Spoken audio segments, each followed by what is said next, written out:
Hello， 大家好，我是课代表。之前咱们讲过，中国玩家为什么热衷于在游戏中开挂，其中不乏一些知名主播。但是职业比赛一直是本着公平公正的原则，杜绝一切违反电竞精神的行为存在。不管是为了奖金还是荣誉，职业选手只有通过勤勤恳恳的练习，才可能会有好成绩。职业比赛中一旦被发现选手作弊，随之而来的将会是严厉的处罚，以及玩家和观众的唾弃。即使是这样，仍有人心存侥幸，公然在比赛中开挂，还妄图逃过监管，丢尽了电竞行业的脸。2021年初，中国春节前后，各大电竞赛事都暂时停止举办。PUBG 官方为了玩家有比赛看，特意举办了一场 PUBG Show 中韩对抗赛。和真正的职业比赛不同的是，这次赛事采用的是单双排制，由虎牙直播、斗鱼直播、企鹅电竞以及快手直播联合派出了顶尖主播参战。因为疫情原因，比赛只能通过线上的方式参与。合着搞了半天，参赛的选手都还是主播呀！大家都知道，主播的素质良莠不齐，而且很多主播本身没有那个实力，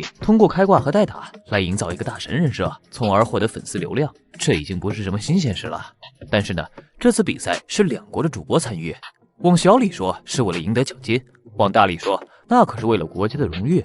赛前所有的选手也都经过培训和签署保证书，确保比赛中不会有违反公平竞技的行为出现。2020年11月9号 ，PUBG Show 小组赛双排赛开打。从跳伞地图上来看，快手的几个主播小队都跳在皮卡多附近的山上，选手们落地立刻凭借精湛的技术展开对决。从右上角的击杀显示可以看出来，快手直播的几个选手相继被击杀淘汰，都没能获得决赛权。之后的几场比赛，快手主播也是输多胜少，和他们平时直播时乱杀的状态迥然不同。按照这样的情况，不出几场比赛就得说拜拜了。突然这个时候，快手的主播们犹如战神附体，例如这位快手小莫呀，前一天还落地成盒，今天的比赛呢，什么无视烟雾弹、精准扫射爆头，隔墙就开始瞄准，这样的操作让解说都惊呆了，直呼这是换了个人吗？最先发现问题的韩国选手开始在 YouTube 频道发表个人意见，很快赛事官方注意到他们的行为，经过技术检测，证实了这几位大杀特杀的快手主播存在违禁行为，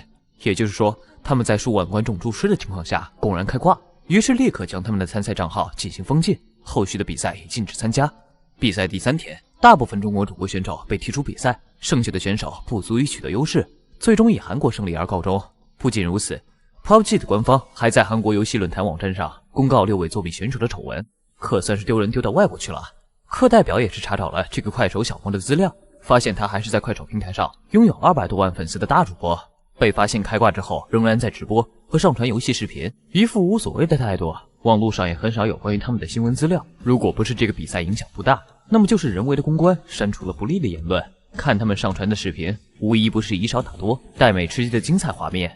也不知道他们的粉丝知道自己喜欢的主播比赛开挂作何感想。课代表不禁感叹，这快手主播是真好当啊，开个挂就能直播了。既然敢在官方比赛中开挂，那想必平时直播是什么样子，大家也都能猜到。就这样，还有一大堆粉丝为他辩解维护。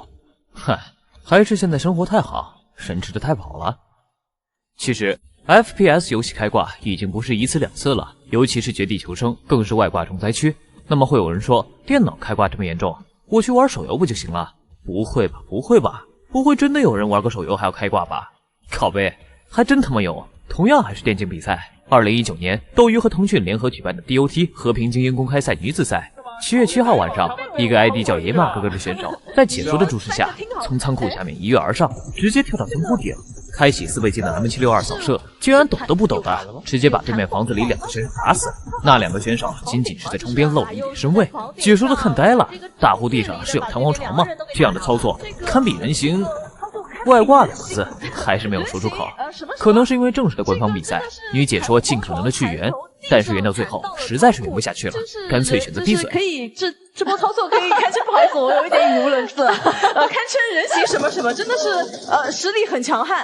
这真的实力很强悍，这一招我是真的学到了。最终野马哥哥一局比赛狂杀36个，成功吃鸡。好家伙，你要我杀人机都找不到那么多，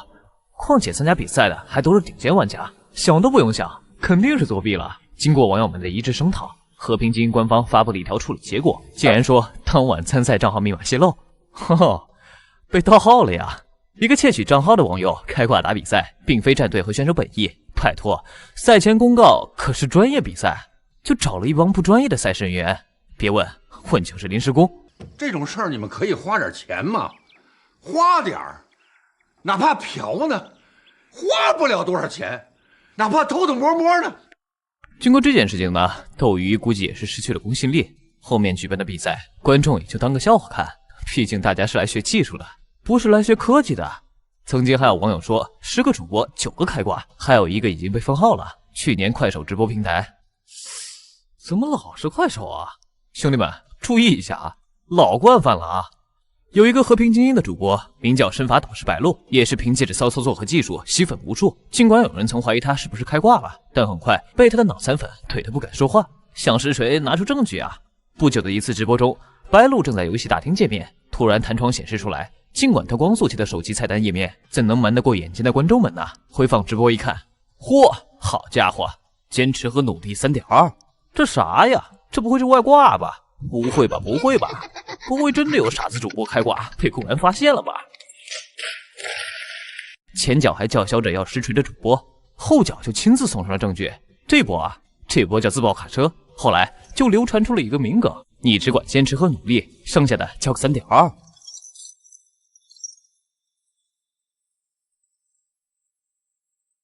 自从这个白鹿被实锤之后，本以为开挂的主播能少一点或者收敛一点，没想到他们一天不开挂就……我浑身难受。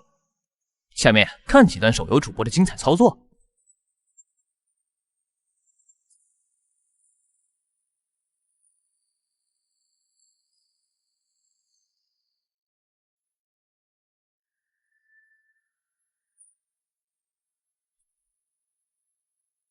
看完他们的操作，课代表都怀疑自己玩的是不是同一个游戏。这开挂连演都不演一下啊，这素质还能当主播？哦，又是快手啊，那没事了。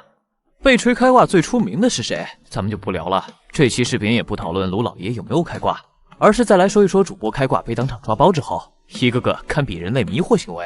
斗鱼有个直播 CSGO 的主播叫没有酒窝的林思文，也不知道他是心大还是没注意。直播的时候，画面中竟然显示出很明显的外挂辅助，人物身上一些条条框框，自瞄透视的数据也显示在画面中，估计是心想观众们看不到他的电脑画面。他表示这些精彩操作都是自己打出来的，为了证明没有开挂，还直播吃纸。没错，真就直播吃纸，不知道是不是脑子烧糊涂了。吃完之后还不死心，竟然将自己开挂直播的视频上传社区，引来网友前来嘲讽。做主播笨到这个份上，也是没谁了。其实主播开挂早就不是什么新鲜事了，有的主播本身没有那么高超的技术，但是为了流量和粉丝选择开挂，打出一些高超的操作。很多曾经不温不火的小主播，一夜之间成为了什么身法导师、钢枪大神，还有一众脑残粉去维护，要不然就是原本有点粉丝基数的主播，本身打得不错，是有点技术的，看见别人的流量和关注度高，起了歪心思，也选择开挂吸引更多的粉丝，在无脑粉丝的赞美声中迷失了自我，被人锤开挂了吧就辩解，要不然就是利用脑残粉网暴举报者。这种事情发生的也不是1次2次了，可怜每次粉丝不仅要被当韭菜，还要被当枪使。更可怕的是，时间久了，竟然真的以为这些外挂操作是自己自身的实力，骗人又骗自己。真正被实锤之后，又站出来装可怜，声称是为了喜欢自己的观众才开挂。中国农民那么倒霉，有你这么个坏儿子。不知道大家有没有注意到，曾经 FPS 游戏很盛行的时候，各大直播平台的主播一哥一姐都深陷过开挂风波，但是最后都不了了之，要不就是雷声大雨点小，几乎没有几个是真正被实实在在的正式开挂。这里列举几个大家可能都不记得的大主播，我们熟知的卢老爷被封杀是因为教唆粉丝，还有当时斗鱼的大主播蛇哥也被锤开挂，一波15倍镜扫车跟枪，打得观众目瞪口呆。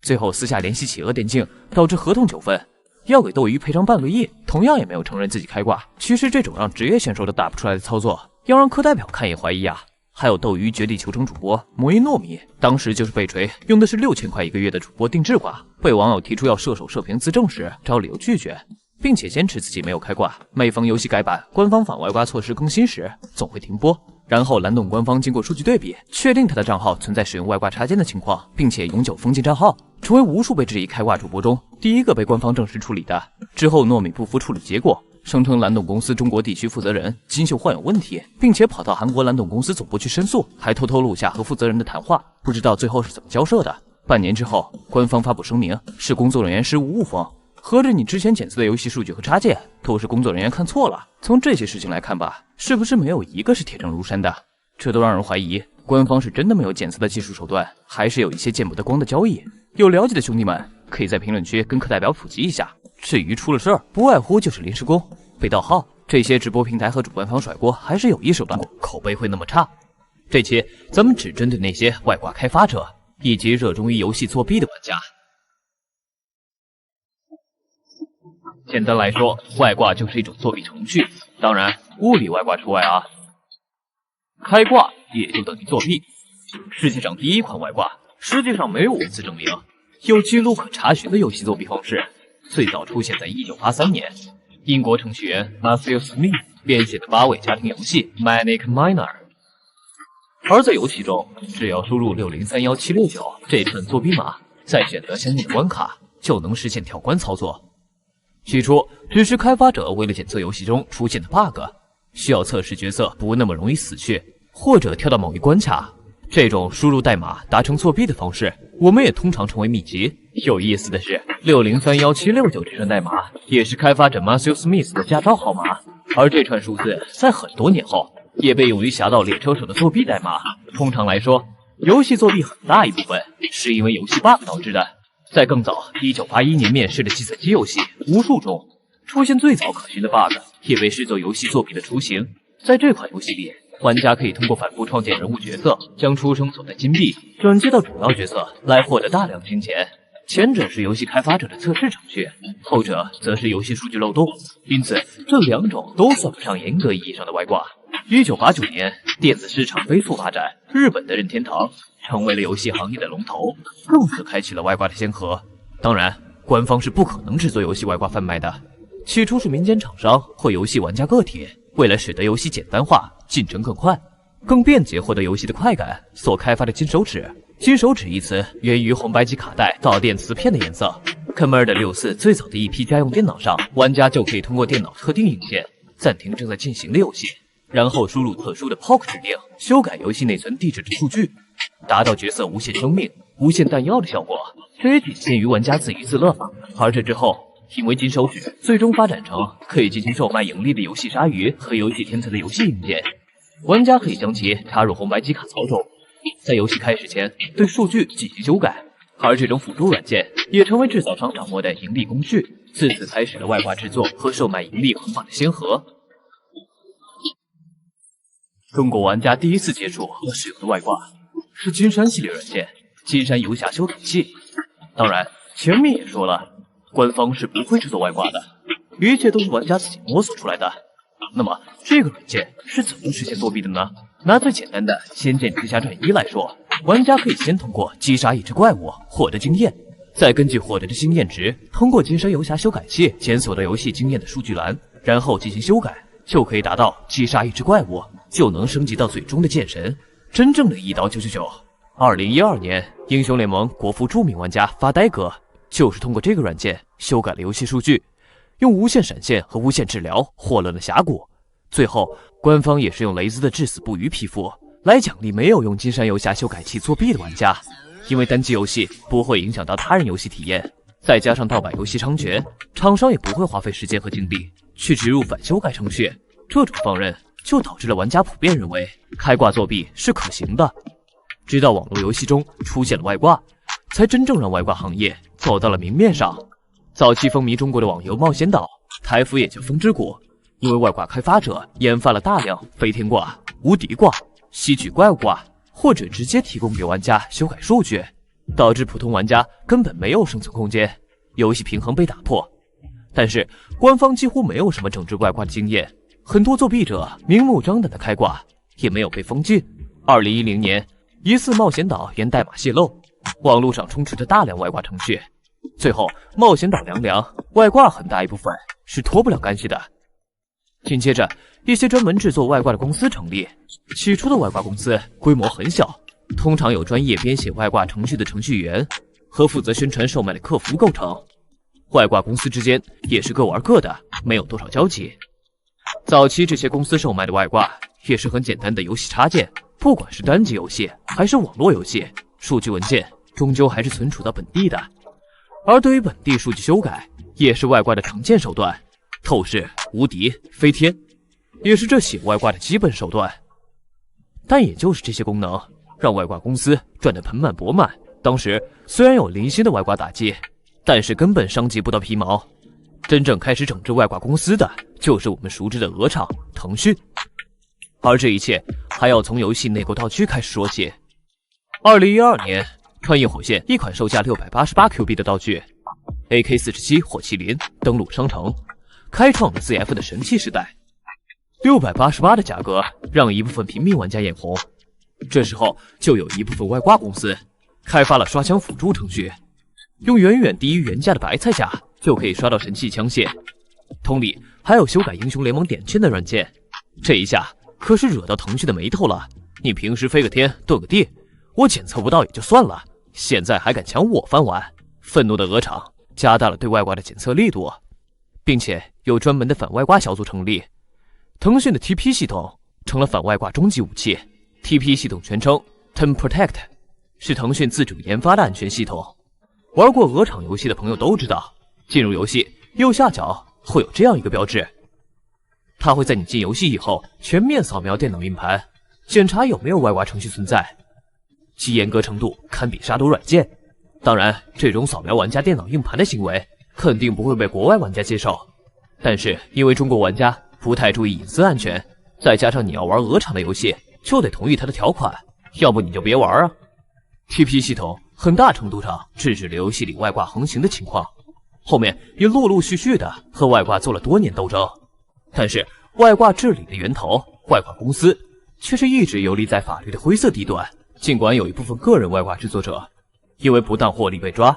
但是规模相对较大的外挂公司已经习惯了打一枪换一个地方，甚至有公司直接搬到了菲律宾等东南亚国家。哼，你腾讯和国内警方抓不到，我能怎么办？在这期间，有很多游戏公司和厂商甚至因为外挂的泛滥和猖獗，无奈破产倒闭。2015年，随着 Steam 进入中国，外挂行业悄然复苏。因为国外游戏对作弊程序的监管和查处无法像腾讯那样严格，这就导致外挂行业卷土重来。这个时候，外挂行业已经逐渐成熟的可怕，发展出一条完整的商业链条。2018年，中国警方破获了一起外挂案，这个外挂制作者可以说是构建了中国最大的外挂销售帝国，手下有着3万多的分销代理和小弟。为了逃避追查，还特意跑到一处深山进行活动。起初，警方还是追查一起洗钱案，结果查到这人的账户上每个月有大额资金流水。仔细一查，才查到这个家伙竟然是个卖外挂的，这才一交网警。在腾讯代理《绝地求生》国服以后，正式和警方联合开始治理外挂，同时一夜之间封禁了上万名主播。不用多说，能被封的多多少少都带点科技，时不时也传出某某警方抓获外挂制作团队。看似一切也都往好的方向发展，但是凡事都怕但是。现在打开网页或者在一些购物网站搜索外挂，依然有很多外挂售卖的方式和链接。像中国最大的购物网站某宝首页就挂着科技、辅助等字眼的店铺公然卖挂。哪怕是打开社交工具 QQ 搜索一下绝地求生或者 Apex 英雄，售卖外挂的群多达上百个。那你整治了半天，整治了个啥？搞半天外挂店都开到腾讯眼皮子底下了。上期咱们说过，绝地求生因为玩家开挂导致大量玩家流失，游戏正在逐渐走向衰落。其实后续的 Apex 英雄才是真正让中国玩家名声臭了。2019年2月4号 Apex 英雄发布，短短1个月时间就有5000万玩家注册。被绝地求生劝退的玩家和 MOBA 游戏玩家纷纷加入游戏。开始2个月一切都还好，随着被外挂团队盯上，游戏外挂开始大量肆虐，再加上腾讯没有拿到代理，国外厂商管不到国内，直接给这些外挂公司创造了一片法外之地。根据 Apex 英雄重生工作室发布的一项调查报告， Apex 英雄使用的 Easy Anti-Cheat 反作弊技术已经封禁了超过35.5万 PC 玩家，这其中有90%的账户来自中国。重生工作室还提到，目前在研究如何解决中国玩家滥用脚本和小广告的问题。这里的小广告指的就是外挂公司通过注册账号，在每局游戏开始，在公共大厅用机器人语音播报售卖外挂。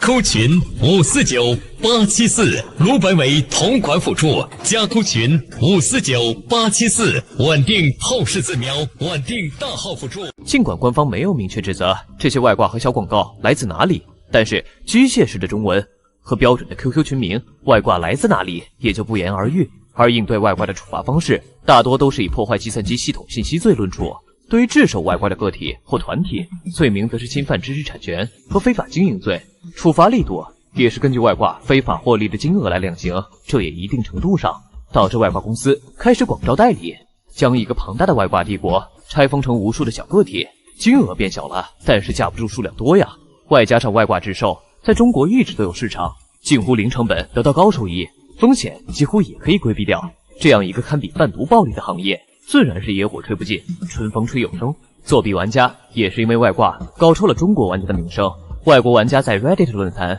Apex 英雄的官方社区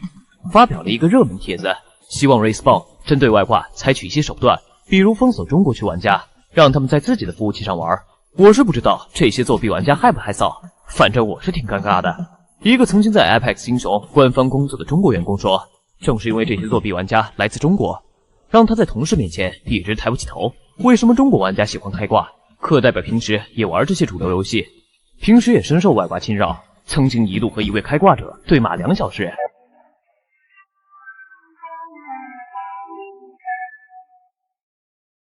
Apex 英雄又上热搜了，没错，就是那个最巅峰时能够掩盖住绝地求生锋芒，却因为外挂泛滥然后跌落谷底，一蹶不振的游戏。课代表很好奇，是什么样的东方神秘力量促使这么一款过气游戏能够又一次的登上热搜？于是课代表也是怀着好奇点进了热搜，映入眼帘的便是这个 ID，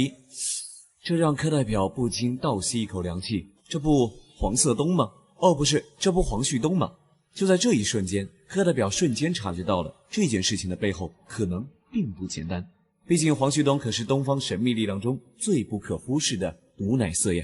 可能很多的小伙伴不太了解什么是毒奶，这个词呢，最早出现在电影圈中，我们可以理解为反向加油的意思。大家应该听说过预言帝章鱼保罗吧？他对于足球赛事的预测可谓是准确的让人难以相信，而黄旭东的毒奶更是不遑多让，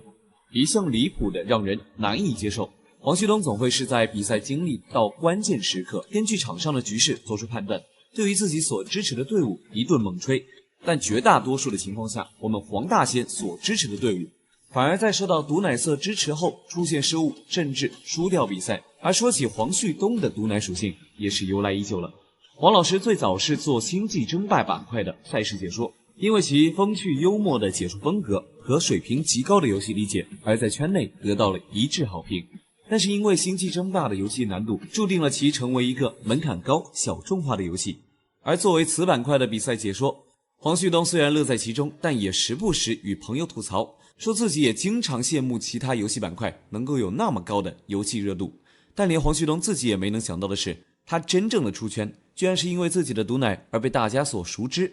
就如这经典的飞龙骑脸怎么输，说实话，就像这180人口打120人口，放在现实生活中，就是有着身强力壮的陈浩南带着浩浩荡荡的一堆小弟去铜锣湾打架，且人数还比对面多1/3，这怎么想都输不了的嘛。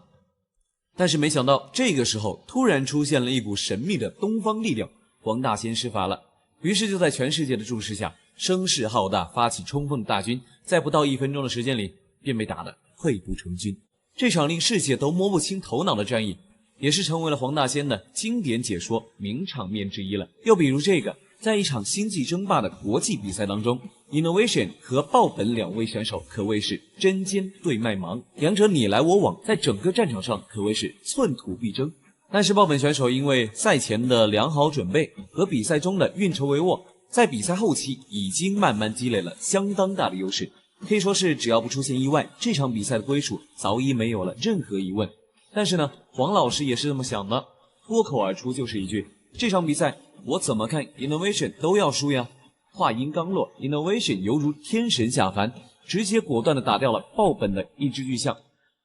随后更是利用地形和人族部队的机动优势，率先对虫族完成了合围，一举便将虫族的主力部队直接歼灭。这黄大仙的法力也真是夸张，居然能让原本优势的一边落败，瞬间被拉开了100人口的差距。当然，像这样的经典星际赛事的名场面，可谓是数不胜数。如果说这时候的他还只是经常性的在游戏解说中毒奶，而被大家熟知，当做茶余饭后的笑谈的话，那之后黄大仙对于足球比赛的统治，就是让无数的网友对这位法力无边的黄大仙发自内心的感到恐惧了。时间来到2018年，当时正冲入新鲜血液的巴萨，更是对于球队不足进行了全面的补强。课代表也是和各位观众一样，对这支巴萨的未来无限看好。果不其然，巴萨在经过初期的磨合之后，很快便展现出了惊人的战斗力。那一年的欧冠半决赛，首场便直接将利物浦踢了个3-0。黄大仙为了能够证明自己确实是个老球友，连忙发了个动态。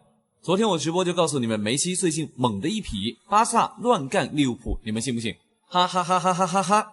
终于证明我是懂球的了，这也让身为巴萨粉丝的课代表瞬间心生不妙。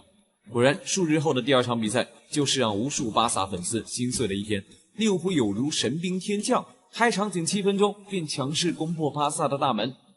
随后更是不断的强攻，对巴萨的后场发起攻击。比赛很快便来到53分钟，阿诺德一个神奇的边路抢断，传中打门，球进了，一气呵成又下一城。就在课代表还在担心巴萨是否守得下这一场的时候，仅仅2分钟，利物浦又是一个精彩的头球，将大比分追平到3-3。黄大仙，咱其实也不用这么奶吧。随后双方便僵持不下，但就在所有的球迷都以为比赛即将以此落下帷幕的时候，又是一个精彩的角球，猝不及防的回马枪，彻底将比分反超。此时课代表的内心也是和黄旭东后续发的这条动态一模一样。当然，足球最让人兴奋激动的还得数国家德比，4年一届的世界杯了。而作为自认为懂球的胖子，毒奶色又怎么可能缺席这一场属于所有足球迷的盛宴呢？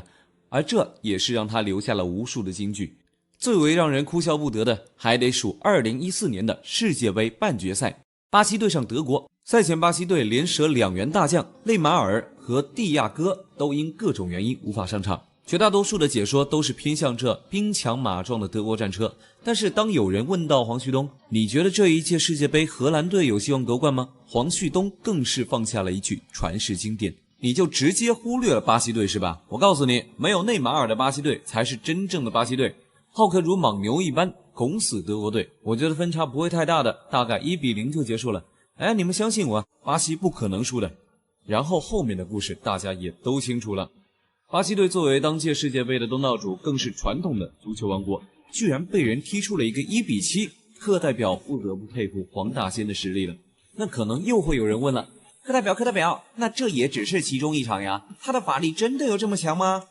也许课代表在遇上黄旭东之前，曾经也是相信科学的。4年一届的世界杯，在这片俄罗斯的土地上，各国的足球队都是摩拳擦脚。但是令人感到啧舌的是，小组赛开始就一直爆冷门，巴西平了瑞士，阿根廷平了冰岛，葡萄牙平了西班牙，卫冕冠军的德国不敌墨西哥。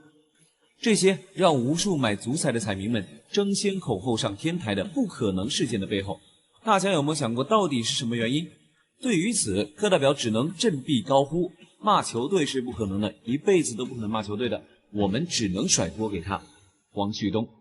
其实在赛前，黄大仙就已经对于这一场世界杯的争冠队伍做出了预测，在直播时公然表示看好巴西、法国、德国、阿根廷、西班牙、葡萄牙这6支队伍。好家伙，在黄大仙的施法下，这6支队伍除了法国都没有赢球，这也成了著名的世界杯6君子。值得一提的是，虽然在直播当中黄大仙在最开始点了一下法国队，但是很快便更改了主意，直接否认自己并没有点法国队。不知道当时的法国队是不是也松了一口气。另外，黄旭东在直播中公然不看好的队伍克罗地亚，最终是在8强击败东道主俄罗斯晋级4强，而后更是一路披荆斩棘的冲进了世界杯的决赛。虽然遗憾以2-4输给了法国队，但是直播中同样被点名的克罗地亚中锋哈利凯恩，最终在一股神秘力量加持下，更是捧起了当届的金靴奖。这样一说，各位同学想必都对这场 Apex 英雄异常出现在热搜榜有了大概的猜测吧。毕竟有黄旭东在的地方，一切就都不可用常理来揣摩了。果然，黄旭东在8月18日的23点22分发了一条动态，怒斥 EA 居然污蔑一个 Apex 英雄著名高手开外挂，并且想要 EA 官方给他一个说法。等等 ，EA 官方？毒奶色艾特的好像并不是我印象里的 EA 官方啊。点进去一看，好家伙，上海易电计算机软件有限公司，不愧是黄老师，找人要说法都能找错公司。果然还是我认识的那个黄老师，而有黄老师在的地方，留言又怎么会寂寞单调呢？点开评论区，依然是熟悉的味道。毒奶色还是客气了，直接祝 EA 红红火火，版号顺顺利利。谢谢2个字已经很客气了，请不要不知好歹。而后课代表更是发现，就在黄旭东发微博后的1小时内， Apex 英雄的系统服务器居然直接崩盘了。这一波啊，是来自东方的神秘毒奶色。要课代表说啊，有些事儿咱该认还得认。对于这位给我们带来无数精彩画面的黄旭东毒奶色，我想无论是谁都会希望他能够在解说的岗位上继续发光发热下去，给大家带来更多的快乐吧。但是黄大仙最近也是在日常的直播中正面的回答了这个问题，他表示很感谢各位的厚爱，他也非常愿意继续在这岗位上为大家带来更多快乐开心的事情。这课代表可一下子就慌了起来呀。